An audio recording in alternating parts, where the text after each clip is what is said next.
Hello, everybody. Happy Thanksgiving. We are going to make a pie today.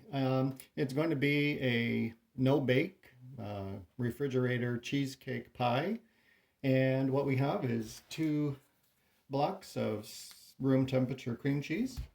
We have some condensed milk, sweetened condensed milk. We have some lemon juice. We have some vanilla. And Oh, and then after we combine all of that, we will put some whipped cream in, fold that in, and put it in the graham cracker crust pie shell, and we're going to refrigerate it. And then what we will do after it refrigerates for 2 or 3 hours, maybe 3 hours, I'm going to top it with homemade um, raspberry freezer jam that I took out of the freezer. It was made last summer from local berries, and I know it will be delicious spread on top of this cheesecake pie. And we will bring this to Thanksgiving dinner later today. I'm also making some butternut squash. I've actually already got that steamed, softened, and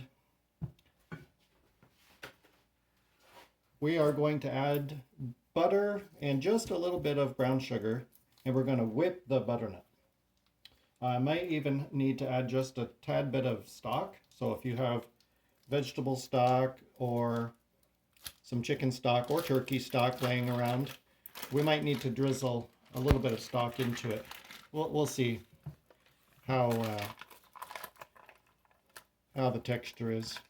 Last time I did it, I took a very, very large butternut squash and softened it, just got it all steamed up and peeled. And then I added about a half a stick of butter and got it going so it was nice and creamy. And then I did drizzle maybe a half to a 3/4 of a cup of stock into it just to make it a little bit softer. So we'll see what we need today.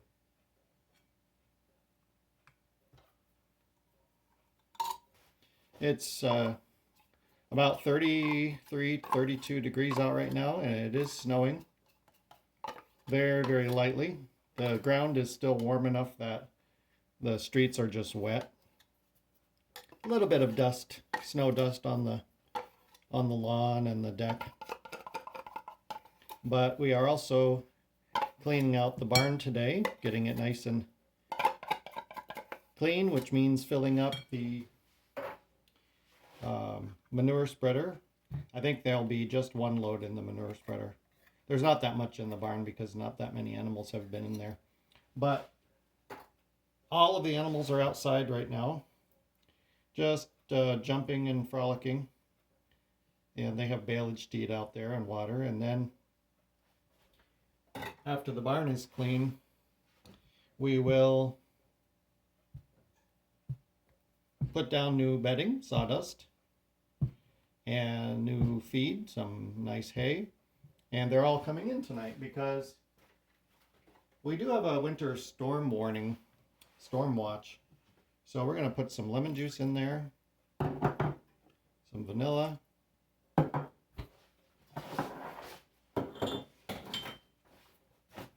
and we're going to whip this up.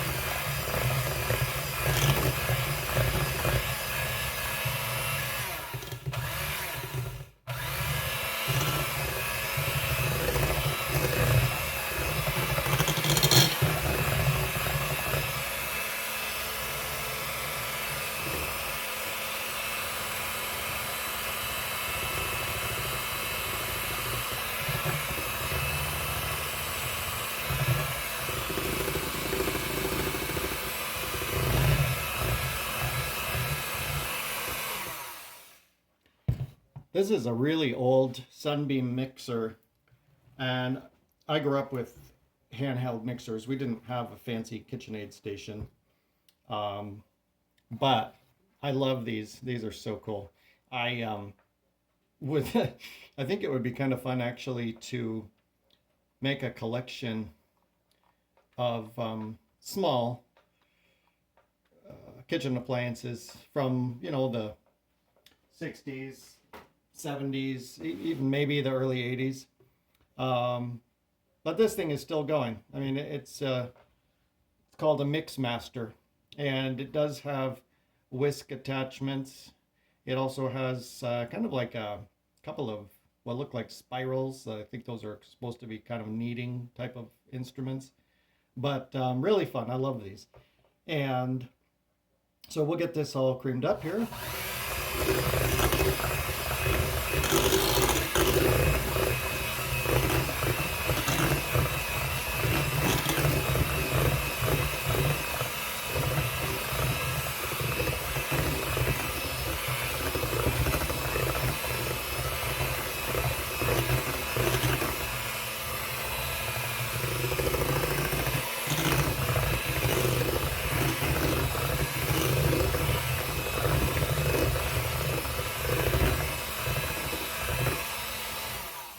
Okay, I was going to say about the small kitchen appliances collection. I have seen a YouTube channel called Cavalcade of Food, and I forget the gentleman's name who runs it, but he has a really big, what looks like a storefront. I think he's up in Michigan, maybe, and it's all full of really cool old electric ranges of all different kinds. I think he's got items from the 50s, 60s, 70s. But anyway, he also has a whole collection of all kinds of small appliances, electric skillets, and oh, I mean, it just goes on and on and on, all of the little items that he has. So if you ever check out his channel, Cavalcade of Food, and he does cooking too, but it's really, really fun. I love the fact that he has this sort of emporium of old retro appliances and small appliances too. So what we'll do is we'll get our whipped cream whipped in here, and we'll just take these out.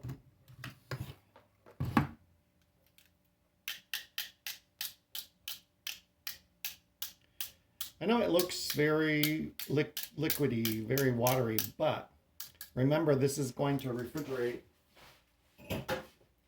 and it'll firm up because the cream cheese, I don't know how much I want to put in. Maybe I'll start with that much. And yes, I'm using Cool Whip because it was easy to find. I actually couldn't find any whipping cream. I would have made my own, but they had half and half. I didn't think that was adequate though. I've tried to whip half and half into whipped cream and I did not have any luck. With enough sugar, it tastes good, but so we'll get this just mixed up like so.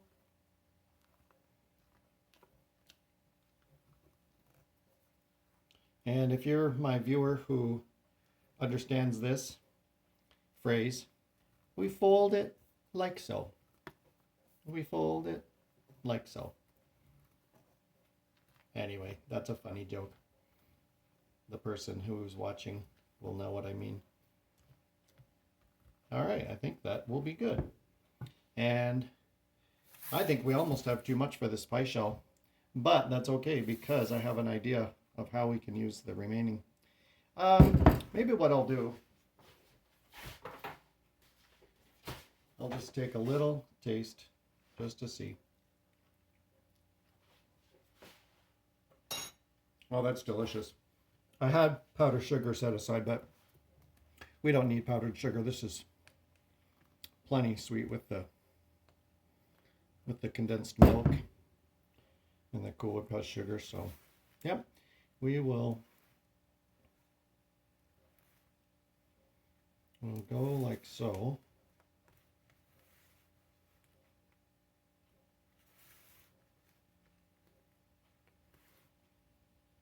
Okay, there we go. That will be our pie. And I'm going to just stick that in the refrigerator right now. Actually, I'll use the lid that the pie came with, and I'm just going to refrigerate that and let it firm up.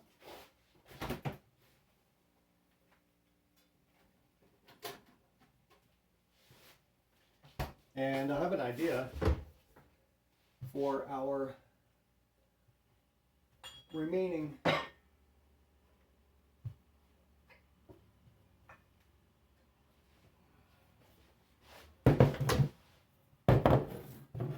we have some cow mugs, and I'm actually going to put the remaining cream cheesecake pie mix in here and make like little pudding jars. And what I will do is put those in the fridge, and after they're nice and firm, I think what I will do is take some Biscoff Biscoff cookies and crunch them up, kind of not pulverize them, but smash them up. And I'm going to put a Biscoff topping, crust topping on these.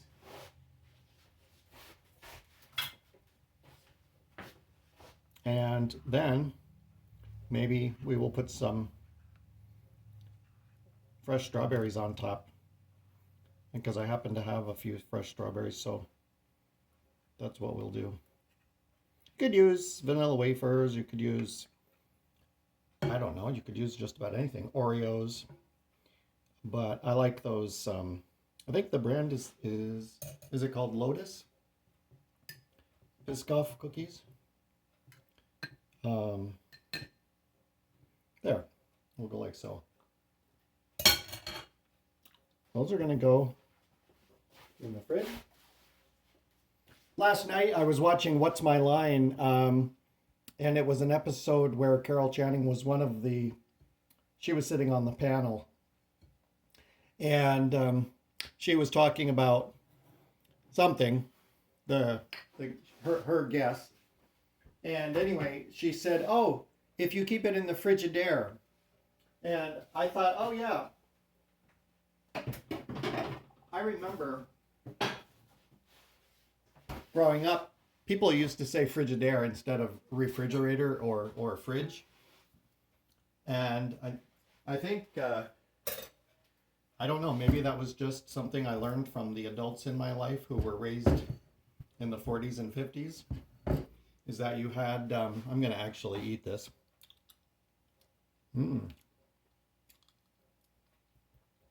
Is that you were raised with different vocabulary, and Frigidaire being a brand name, I believe. So, love Carol Channing. I think she's was really cool, very fun. A little bit of a ding-a-ling, but I think that was all just play acting. She was really cool. So the next thing we will do is we're going to take the skin off this butternut.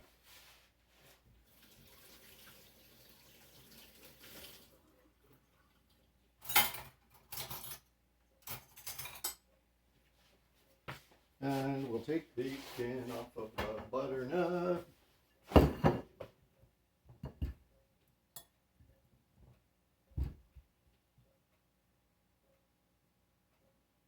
And I have 3 more pieces in the microwave that are far too hot to handle. This was one fairly good sized butternut, so I'm doing a square, like a 10 by 10 square casserole dish. That's about, well, this will be about 3 inches deep. So I'm going to add butter, the brown sugar, a little bit of stock, and blend this up. And it goes in a square casserole, and then I will be able to keep it warm and also pop it right in the oven at the place I'll be visiting today for dinner. So I also love acorn squash. I like kombucha squash, spaghetti squash, delicata. I'm forgetting the names of some of the winter squash, but I like all of them.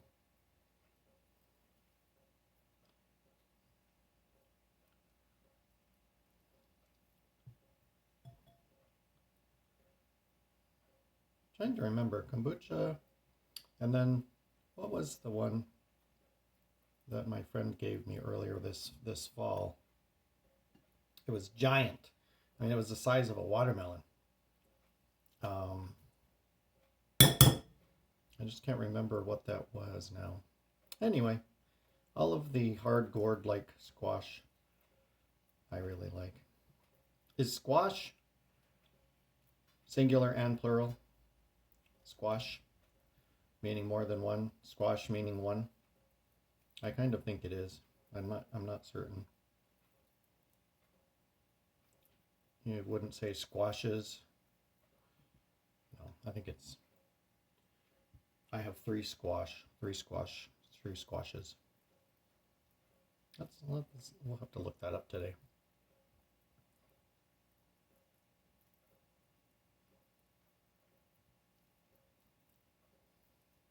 This is soft but it is very dense. So I know we will need some stock in this. I suppose you could also put you could put cream in it since we're mashing it. But I don't have any cream.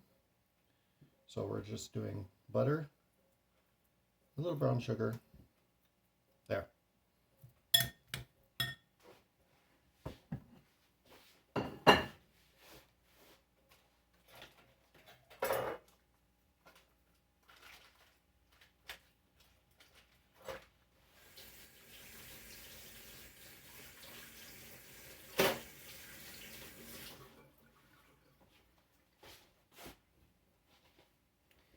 So what I will do is get this going, and then I'll add the rest of it later so that you can be here for this. Okay, well, that's pretty soft. Not a lot of sugar. I'm not real big on brown sugar in my squash, but I know people like it. I am aware of that.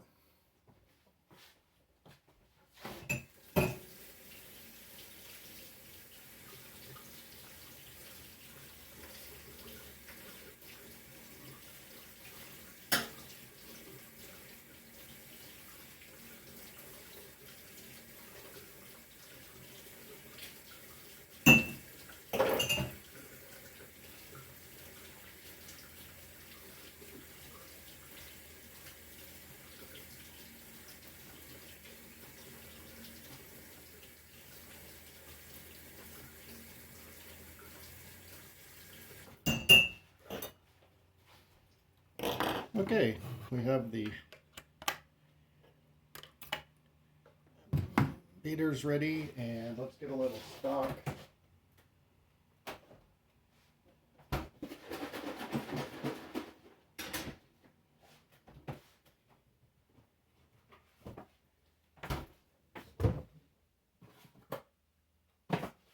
Actually, we need to melt some butter. So let's take, this is how I microwave it. I just take a glass pan, add some water, and put the squash down with some saran wrap. Put it in there for 10 or 11 minutes. And it softens up real nice. You just, 10 or 11 minutes is plenty. And then what I do is let it, I just let it sit for 15 or 20 minutes, and it's nice and soft. I noticed when I use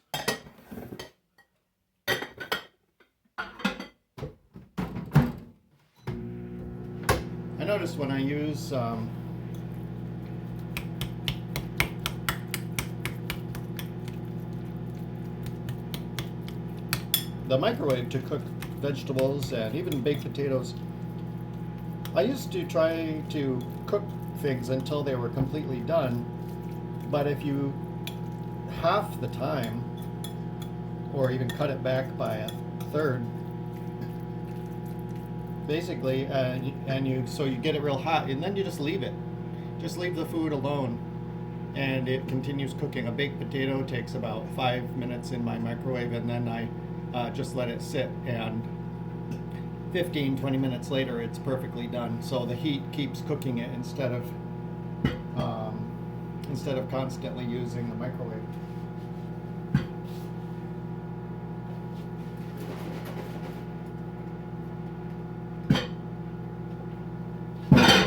We're just going to do a little bit of stock for now. And we'll add some butter.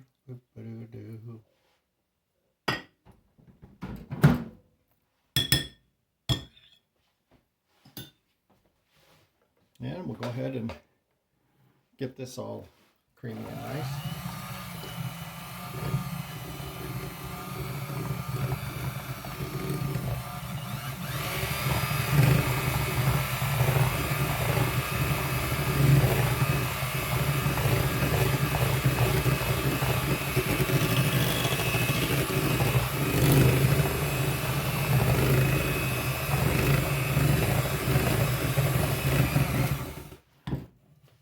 Okay.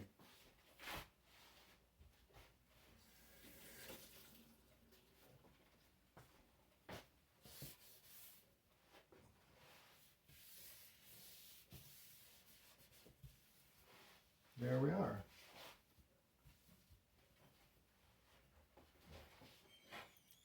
And happy Thanksgiving. We will talk to you later.